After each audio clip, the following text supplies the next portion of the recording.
Booker T's response. So we posted a video last week where we talked about Booker T. You talked about Booker T and him being a bit difficult to work with in TNA. And then he came out with a video response. Someone commented on our video saying, you know that Booker T will respond because whenever he's mentioned, he's got to respond to it on his podcast. And he did. And you watched his response and talk us through what the crux of what you said, and then talk us through Booker T's reply. Well, I like Booker T. He's a great talent. Don't get me wrong. I'm not mad at him. I don't think he's mad at me, but he just stated his side, and I stated what I had to say. And I stated that he was a little difficult to work with in TNA. See, he never refuted that. What he said was he was ashamed over the way he acted at times in TNA. So that's like telling me, hey, I was hard to work with in TNA, and you're right. He kind of corroborated what I said. And I told this story about him he didn't like something one day, and he went to Vince, then to me, then to Jeff, then back around. And he said that didn't happen. Well, it did happen. And we finally ended up changing it. I guess Vince did, because I didn't come up with it in the first place. But he didn't like to be categorized like that. And he said another thing, he wasn't given his notice by the WWE. I don't understand that, because he said he was at the top of his game in WWE. I don't know of anybody who's ever been let go in WWE at the top of their game. Well, I can't say that. Well, I think the crux of that matter is that Booker T's name was part of the Signature Pharmacy welfare scandal, and Booker T, for people who don't know, Signature Pharmacy was like an online chemist, basically, that was like farming out certain stuff. Booker T's name was on it. I think a lot of people got suspended from that list, but Booker T said, listen, I've never bought anything from them, and he basically resigned from WWE in protest. Okay. But why didn't he explain it like that? Maybe he doesn't want to bring it up in the first place, then, because I mean we're sort of bringing it up, but I mean it's all out there. We're not talking out. It's not like he damn killed somebody, and if he quit, that's fine.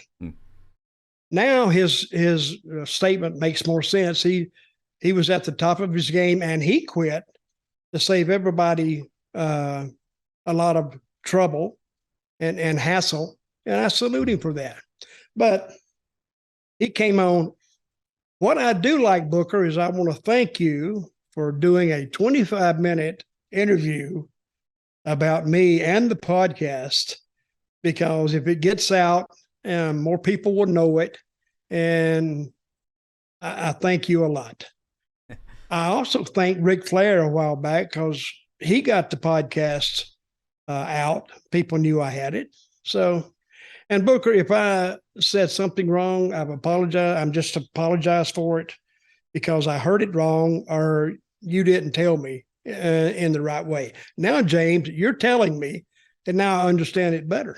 So it is what it is. Yeah. With he also mentions, I'll be honest, it was 25 minutes. I messaged you and say, Dutch, you can't be bothered watching it. I watched the first 5 minutes and just nothing was said. So I was like, I'm tapping out. But he does bring up the Legends belt, and he says it's one of the prettiest belts that he ever saw. Why was there a Legends belt made in TNA? Or is that just one of many things? No, listen, I've said this time and time again. I was in creative. I was in the office 3 days a week or 2 days a week, and I still was unaware of some of the things they were doing, because it was either, and when Booker T says the structure was fractured, he's right, because it was. And I never denied that, because it was a fractured structure. I never knew who really ran the place. Jeff was supposed to, but Jeff would get overruled by Dixie if one of the talents went to her and moaned and groaned, and then she would come to Jeff and, oh, can you do this or do that? And we would do some things to, pacify the talent, but you can't do that. You cannot be friends with the people that are the talent. You're trying to book a wrestling show, and just because you like one person more than the other, if you let that sway your opinion, then you're not doing your job, and you're not really.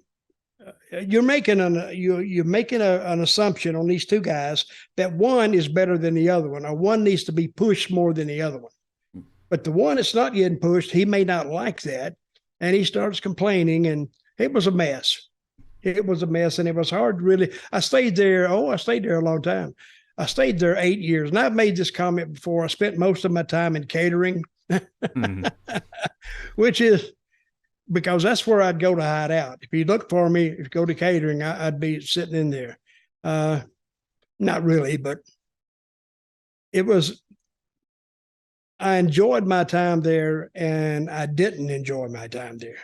But I do thank Dixie and Jeff for, giving me a job for 9 years. So, and they walked in one day and said, we're going to finish you up. Okay. They finished me up. I walked out the door.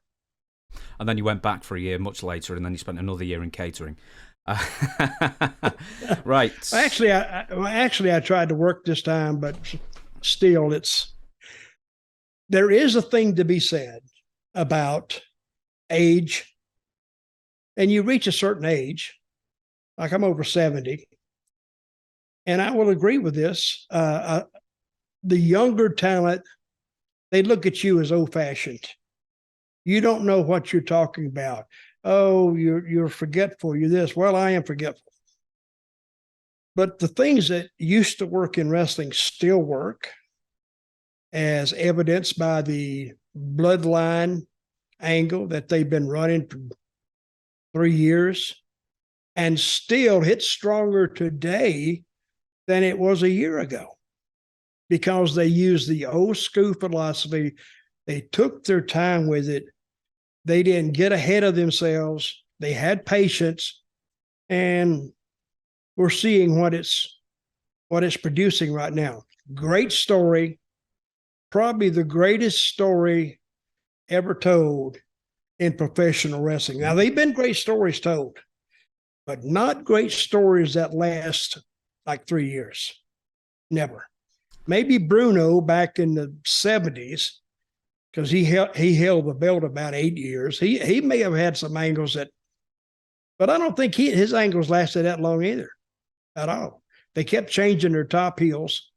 And the basic premise of getting angles like that, you revolve around a resident babyface. You'd look at Lawler in Memphis, he was a resident babyface.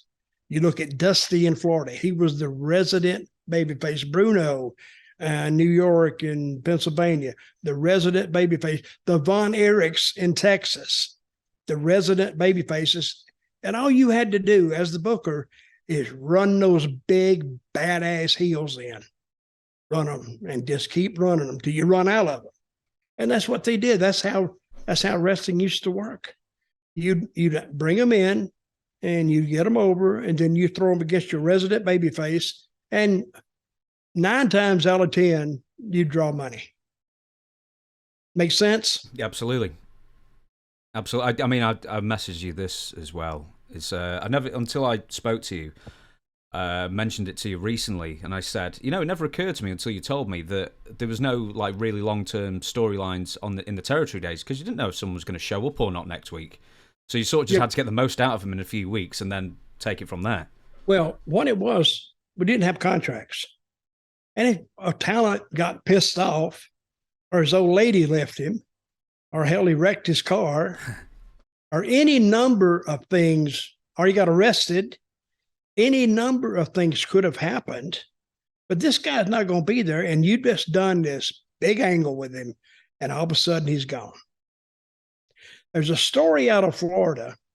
They would bicycle their tapes. I think we talked about this maybe last week or the week before.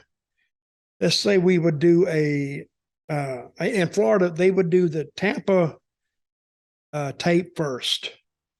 And then the second week, the Tampa tape would go to maybe Jacksonville or Tallahassee or something like that.